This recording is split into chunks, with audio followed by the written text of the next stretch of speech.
Maya had been working at the law firm for 3 years. And honestly, she thought she'd seen it all. Late nights were normal. Stress was part of the job. But that Thursday evening changed everything in ways she never expected. The office was quiet, almost too quiet. Most people had left hours ago. Maya was finishing up some urgent paperwork when she heard footsteps. Her boss, Mr. Chen, walked past her desk, then stopped. He looked tired, really tired. Dark circles under his eyes, shoulders slumped, like he was carrying the weight of the world. "Maya, do you have a minute?" he asked. His voice sounded different. Shaky almost. She looked up from her computer. "Sure. What's going on?" "Conference room. We need to talk privately." Maya grabbed her notepad and followed him down the hallway. The fluorescent lights buzzed overhead. Their footsteps echoed on the tile floor. When they reached the conference room, Mr. Chen held the door open for her. She walked in, expecting a normal conversation about work deadlines or client meetings. Then she heard it. Click. The sound of the door lock. Her heart jumped. For a split second, every warning her mother had ever given her flashed through her mind. But when she turned around, Mr. Chen wasn't even looking at her. He was standing by the door, forehead pressed against the wood, breathing heavily like he'd just run a marathon. "Sir, are you okay?" Maya asked carefully. He turned around, and she saw something in his eyes she'd never seen before. Fear. Real. Genuine. Fear. "I need your help," he said quietly. "And I need you to promise me this conversation never leaves this room." Maya's mind raced. What could possibly be so serious? Mr. Chen walked to the table and pulled out his laptop. His hands were actually shaking as he opened it. This man, who stood in front of judges and argued million-dollar cases without breaking a sweat, was trembling. "Do you remember the merger that was announced last month?" he asked. "Of course. Everyone's been talking about it." "Right. Well, I've been reviewing the paperwork, going through everything to make sure our department is ready." He paused, rubbing his face with both hands. "Maya, I found something. Something really bad." He turned the laptop toward her. The screen showed spreadsheets, emails, documents, with official letterheads. Maya leaned closer, trying to make sense of what she was seeing. "These are billing records," Mr. Chen explained. "Notice anything strange?" Maya scanned the numbers. At first, everything looked normal. Then she saw it. Hours billed to clients who didn't exist. Payments transferred to accounts she didn't recognize. Cases listed as one that she knew for a fact had been settled or lost. "Wait, this can't be right," she whispered. "That's what I thought too, so I dug deeper." He clicked through more files. "Maya, someone's been stealing from clients, falsifying records. We're talking about hundreds of thousands of dollars, maybe more." The room suddenly felt smaller. Maya sat down, her legs feeling weak. "Who knows about this?" "Just me. And now you. Why haven't you reported it?" Mr. Chen laughed. But there was no humor in it. "Report it to who? I don't know how high this goes. It could be one person, or it could be the entire senior partnership. If I go to the wrong person, the evidence disappears, and probably my career along with it." Maya understood why he'd locked the door now. This wasn't about privacy. It was about safety. "So why are you telling me?" she asked. Mr. Chen looked at her directly. "Because in 3 years, you're the only person I've met here who actually cares about doing things right. Everyone else just wants to bill more hours and make partner. You actually read the files. You catch mistakes. You care." Maya felt her throat tighten. She'd always thought her attention to detail was just part of being good at her job. She never imagined it would lead to this. "What do you want me to do?" "I want you to help me document everything. Build a case that's so solid nobody can ignore it or make it disappear. But Maya, I need you to understand what you're agreeing to. This could get dangerous.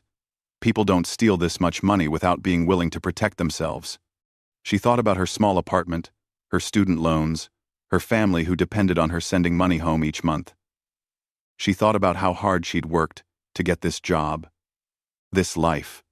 Then she thought about all those clients who trusted the firm with their money, their cases, their futures. "Show me everything," Maya said. "I want to see all of it." Mr. Chen's shoulders relaxed slightly. For the next 2 hours, he walked her through everything he'd found. The more she saw, the worse it got. This wasn't just theft. It was betrayal on a massive scale. When Mr. Chen finally unlocked the door at midnight, Maya stepped out into the hallway feeling like a completely different person than the one who'd walked in. She knew her life had just changed forever. The thing was, she didn't ask him to stop explaining. She didn't ask to pretend she'd never seen those files. Because deep down, she knew some things matter more than safety or comfort. Some things you can't walk away from, even when every logical part of your brain is screaming at you to run. As Maya drove home that night, her hands gripped the steering wheel tightly. Tomorrow, everything would look normal. But nothing would ever be the same again. The weekend felt like it lasted forever. Maya barely ate. She couldn't sleep. Every time she closed her eyes, she saw those spreadsheets, those fake names, those stolen dollars. By Monday morning, she'd made her decision. This was bigger than her. Bigger than her job. Someone had to do something. When she walked into the office, everything looked normal. People chatted by the coffee machine. Phones rang. Keyboards clicked. But Maya felt like she was seeing it all through different eyes now. How many people knew? How many were involved? Mr. Chen caught her eye from across the room and gave a slight nod. They'd agreed not to act any differently. Nobody could suspect anything. "Morning, Maya." Her coworker Lisa called out. "You look exhausted. Rough weekend?" "Just didn't sleep well," Maya said, forcing a smile. "Tell me about it." "This merger has everyone stressed." Lisa lowered her voice. "Hey, did you hear? Mr. Chen's been working late a lot lately. Some people think he's worried about his position." Maya's stomach twisted. "Really?" That afternoon, Mr. Chen sent her an email with a simple subject line: "Reynolds case review needed." That was their code. She went to the conference room. Click. The door locked again. 4, 4, 4. "We need a plan," Mr. Chen said immediately. "I've been thinking about this all weekend. We can't just walk into the police station with this. We need everything documented properly, legally. Chain of custody. Authenticated copies. The whole thing." Maya nodded. "So what do we do?" "We work late. We photograph everything. We create backups. We build a case that nobody can tear apart in court. Won't people notice us working together so much?" Mr. Chen sighed. "Probably. Let them think whatever they want. We don't have a choice." And so it began. 3 nights a week, sometimes 4. Maya and Mr. Chen stayed late. They went through files methodically. Every document was photographed, logged, cross-referenced. They created encrypted files and stored backups in multiple locations. But people did notice. Within a week, the whispers started. Maya first heard them in the bathroom. 2 women from accounting, talking in hushed voices. "I'm telling you, something's going on with them." "Maya and Mr. Chen?" "No way. She's not like that." "Then why are they always alone together after hours?" Maya stood frozen in the stall, holding her breath. "Maybe it's work-related? For 3 hours every night? Come on. Use your brain."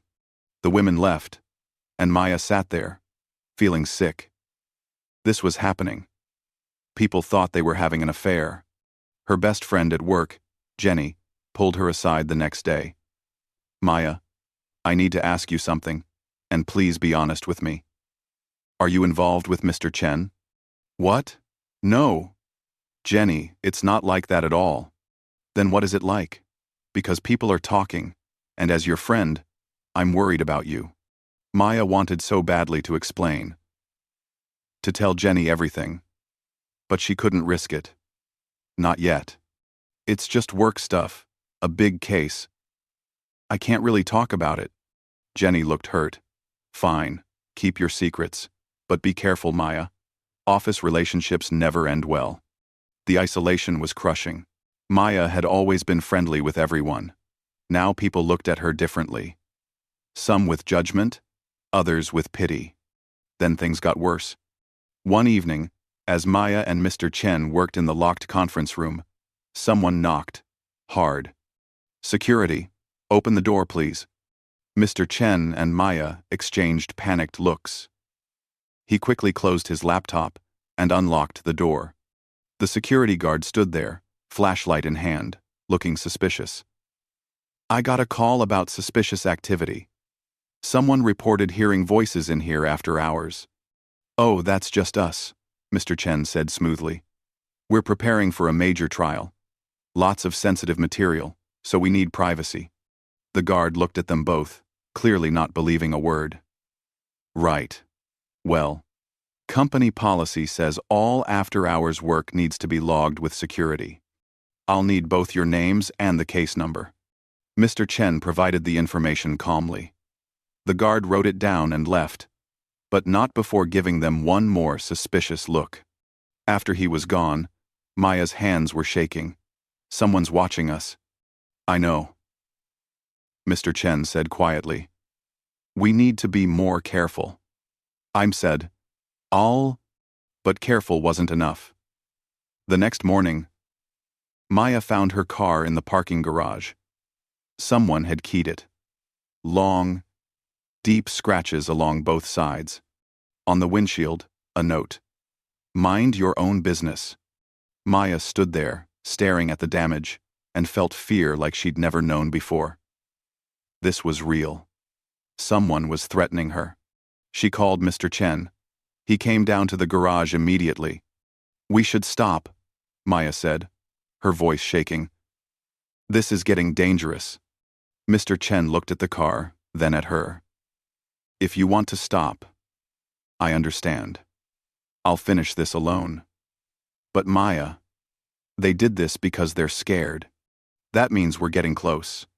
Maya thought about backing away, going back to her normal life, pretending she'd never seen anything. But she couldn't. The memory of those files, those stolen funds, those betrayed clients, wouldn't let her. No, she said finally. We keep going, but we need to be smarter about this. That night, they didn't meet at the office. Instead, they met at a coffee shop across town. They worked on laptops with privacy screens, speaking in low voices. It was slower, more difficult, but safer. Over the next few weeks, they built their case piece by piece. Evidence stacked up. The picture became clearer. This wasn't just one person. It was a network. Multiple partners, working together, stealing systematically. But the cost was mounting. Maya's relationship with her boyfriend was falling apart. He didn't believe her explanations about working late. Her family worried about her stress. At work, she was basically isolated.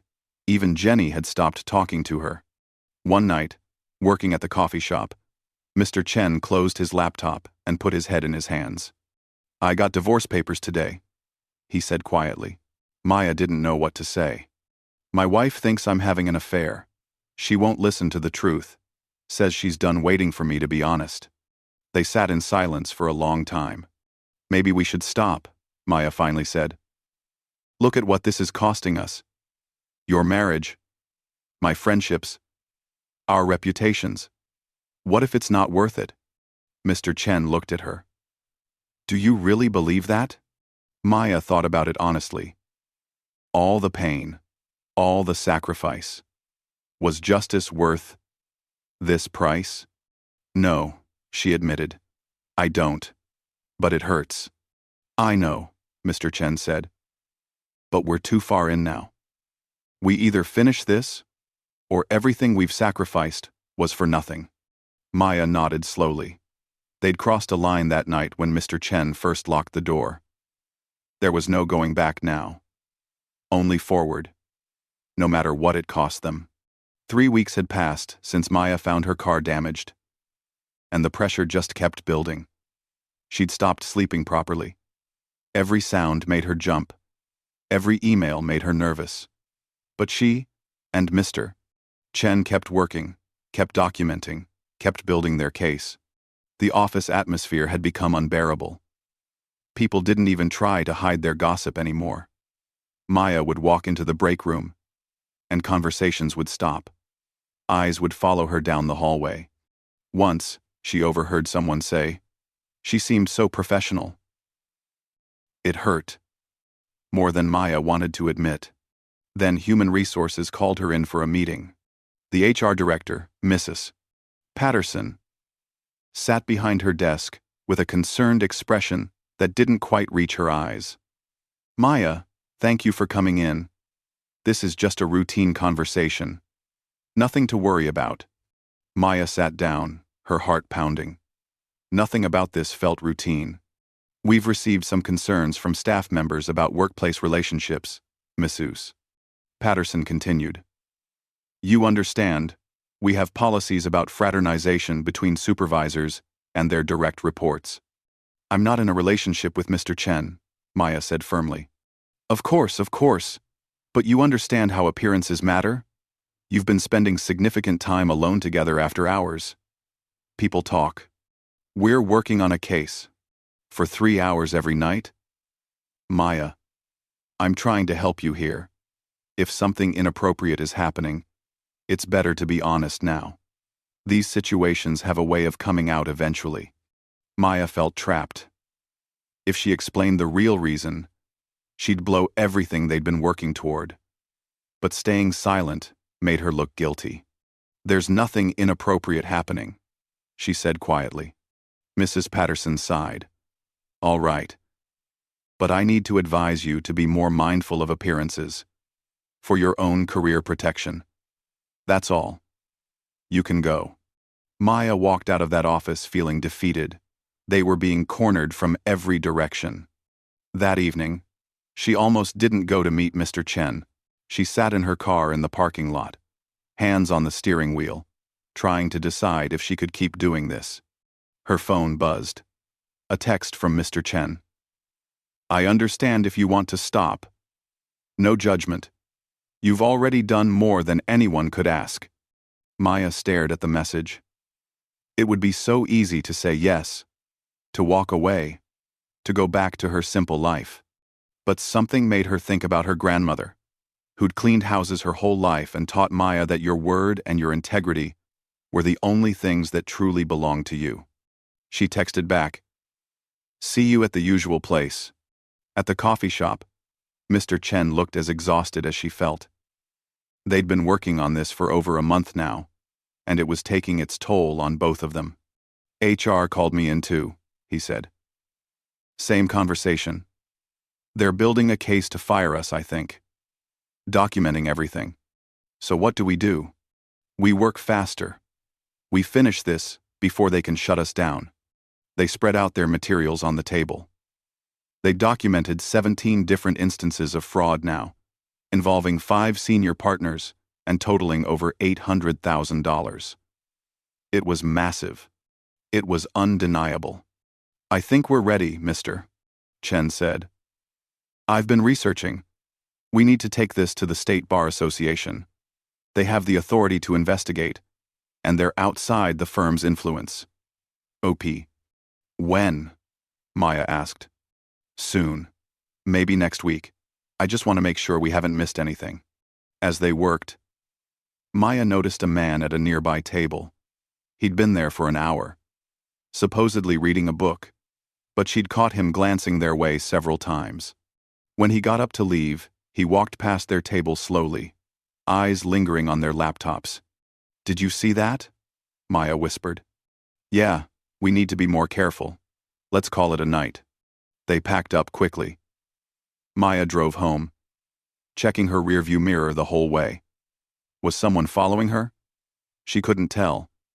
Maybe she was just being paranoid. Or maybe the paranoia was justified. That night, she couldn't sleep at all. She kept thinking about her grandmother's stories, about doing the right thing even when it was hard, about standing up for what mattered. The next day at work, something strange happened. One of the senior partners, Mr. Harrison, who'd never spoken to Maya before, stopped by her desk. "Maya, right? I hear you've been doing excellent work, really going above and beyond." "Thank you, sir. You know, we're always looking for dedicated people to move up in the firm. Have you ever thought about the paralegal to attorney track? The firm could sponsor your law school education." Maya's mind raced. This was odd. Very odd. That's a generous offer. I'd need to think about it. Of course. Of course. Just wanted you to know, we notice hard work. Keep it up. He smiled and walked away. She immediately texted Mr. Chen. "We need to talk. Now." They met in a park during lunch, away from the office, away from everyone. "Harrison just offered to pay for law school," Maya said. "Why would he do that?" Mr. Chen's face went pale. "He's one of the 5.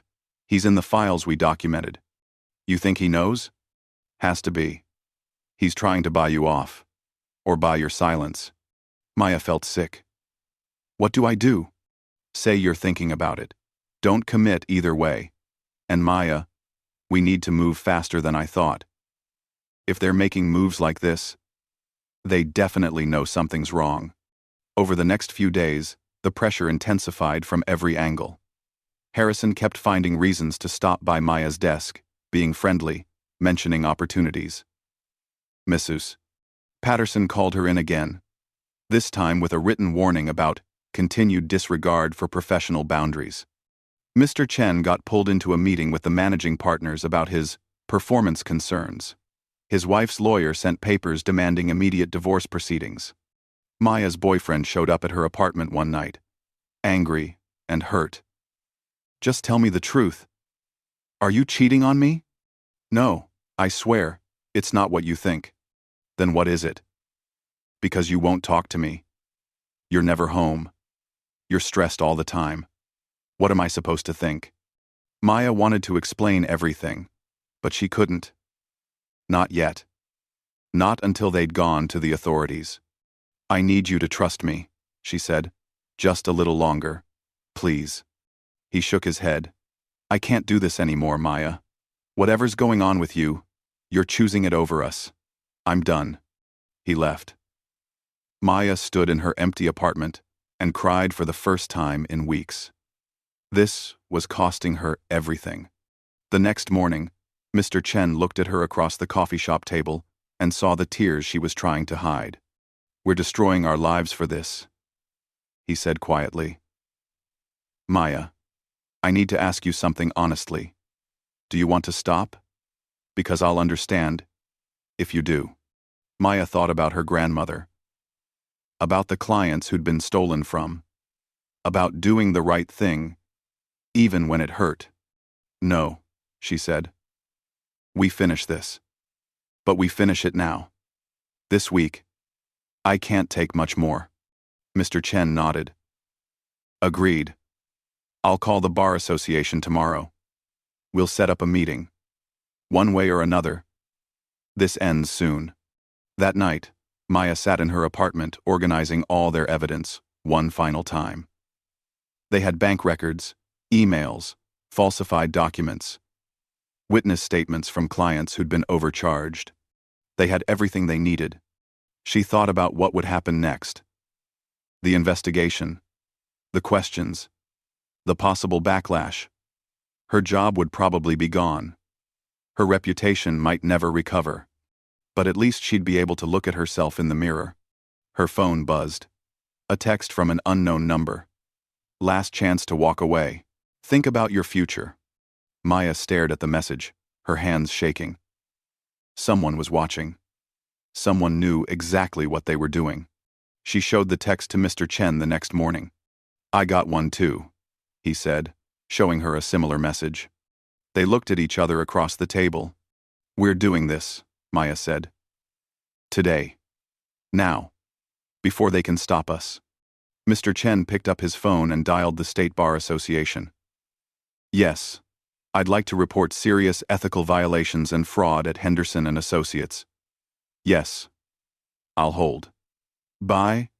Problematenya. There was no turning back now. The door they'd walked through that first night, when Mr. Chen locked them in the conference room, had led them here. To this moment. To this choice. Maya didn't ask him to hang up. She didn't suggest they wait. Because some things, once you know them, you can't unknow. Some responsibilities, once you accept them, you can't put down. Whatever came next, they'd face it knowing they'd done what was right. The meeting with the State Bar Association was set for Tuesday morning at 9. Maya barely slept Monday night. She kept thinking about everything that could go wrong. What if they didn't believe them? What if the evidence wasn't enough? What if the people they were reporting had connections high enough to make this all disappear? She got to the office early Tuesday, pretending it was a normal day. She logged into her computer, checked emails, acted like she wasn't about to blow up the entire firm in a few hours. Mr. Chen looked calm, but she could see the tension in his shoulders. They'd agreed to leave separately and meet at the Bar Association office. At 8:30, Maya grabbed her bag and told her supervisor she had a dental appointment. It wasn't even a good lie. But she was too nervous to think of something better. The Bar Association office was downtown in a gray government building. Maya sat in her car for 5 minutes, gathering courage, before walking in. Chen was already there, sitting in the lobby with a large box of documents. "Ready?" he asked. "No. But, let's do it anyway." They were led into a conference room where 2 investigators waited. A woman named Mrs. Rodriguez and a man named Mr. Thompson. Both looked serious, professional, like they'd seen every kind of fraud and scandal imaginable.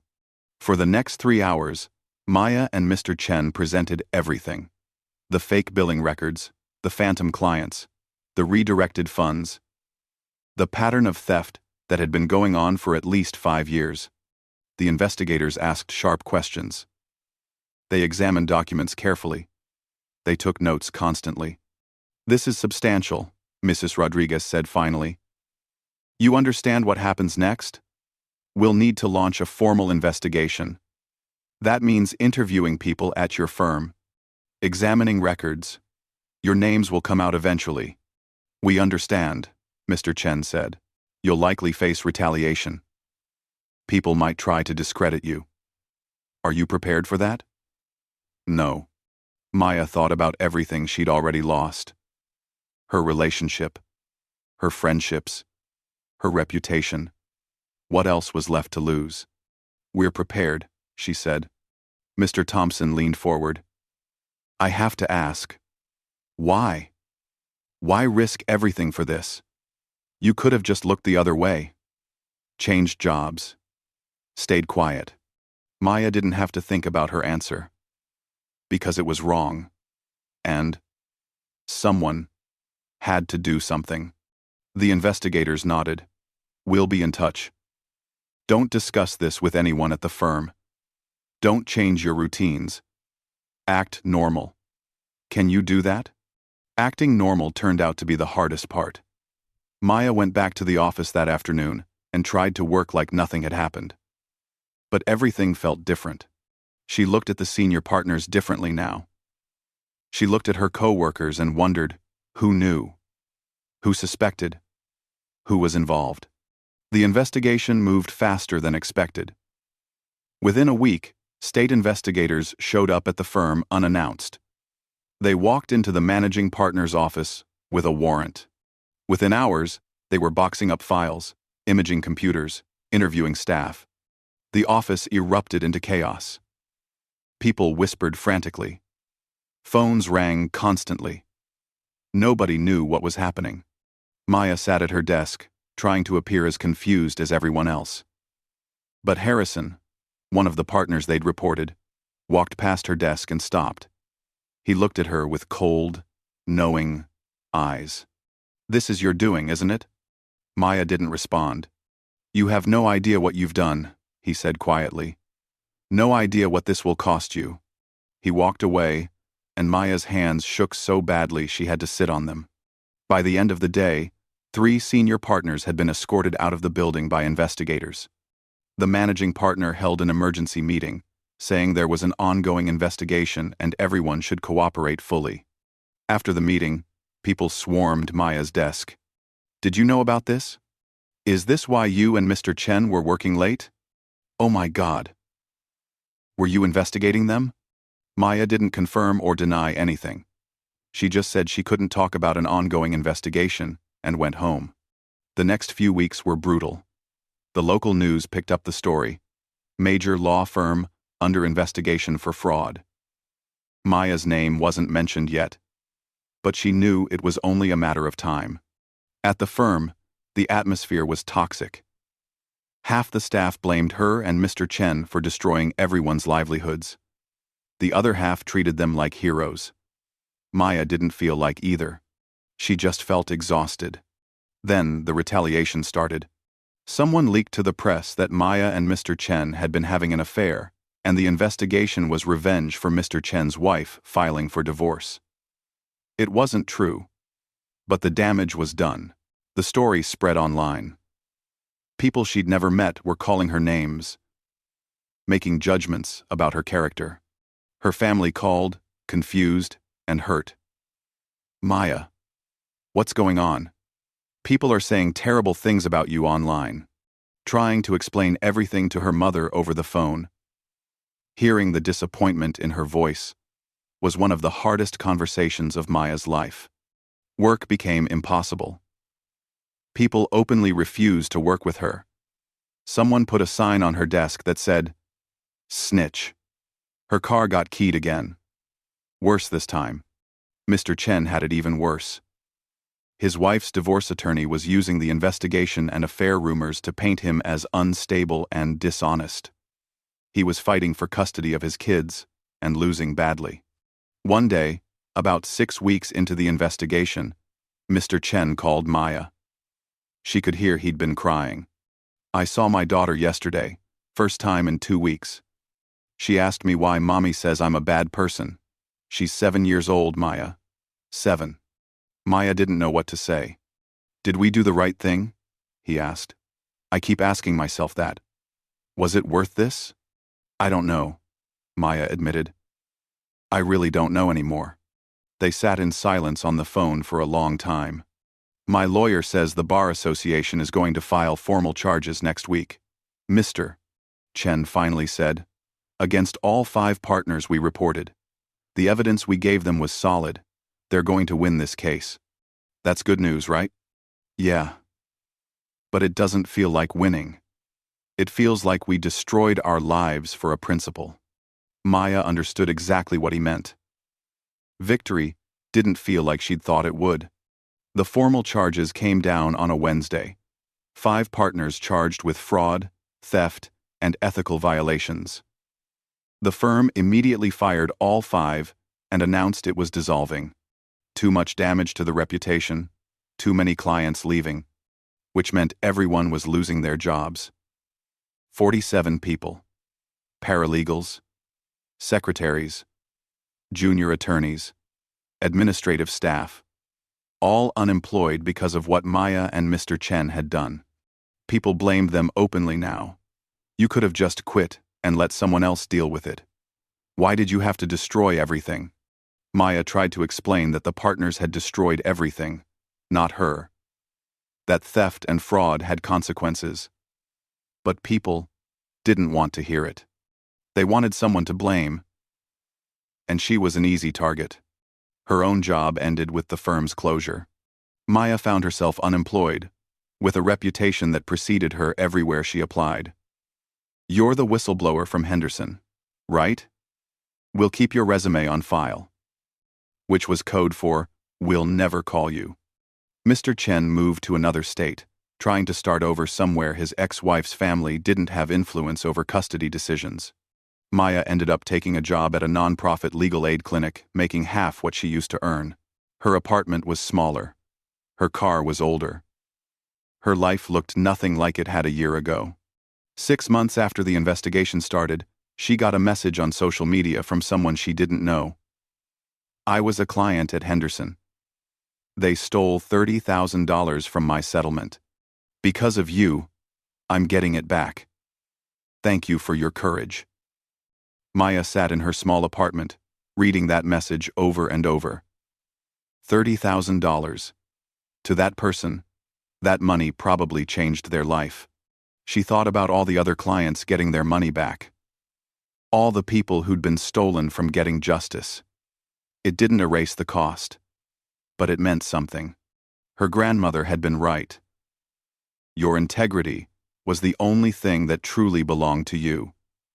Everything else could be taken away.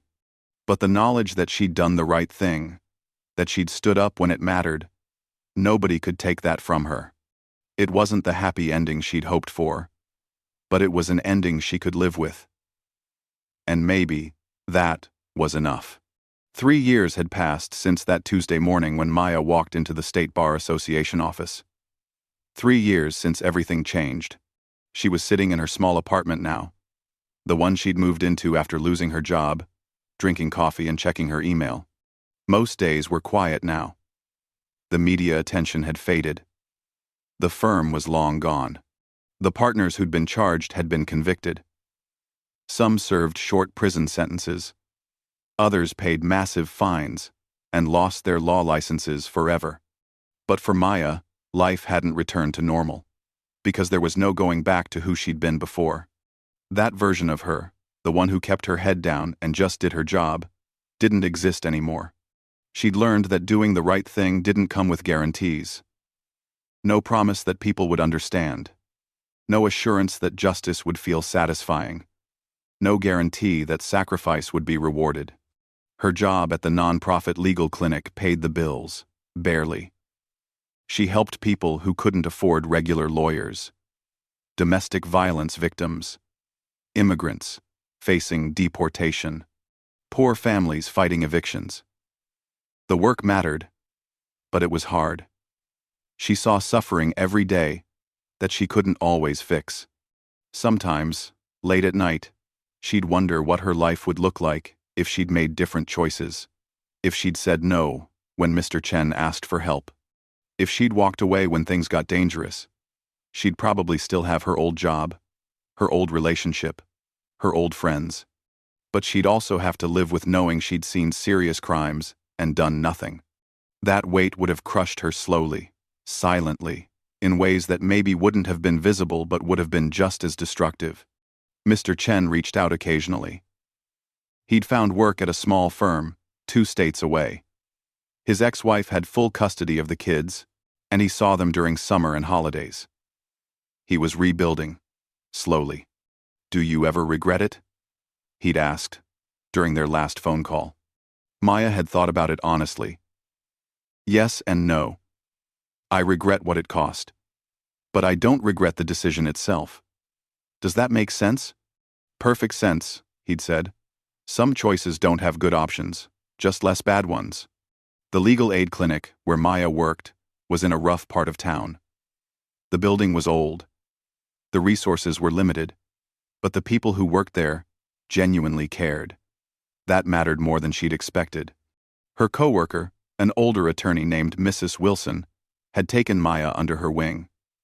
She knew Maya's story, the whole thing, and had hired her anyway. "You know why I wanted you here, Mrs. Wilson said one day over lunch. Because you know what it costs to stand up for what's right. That's rare. Most people talk about justice. You actually paid for it. Way. Those words meant more to Maya than any amount of praise from her old firm ever had. The clients at the legal aid clinic didn't know about her past.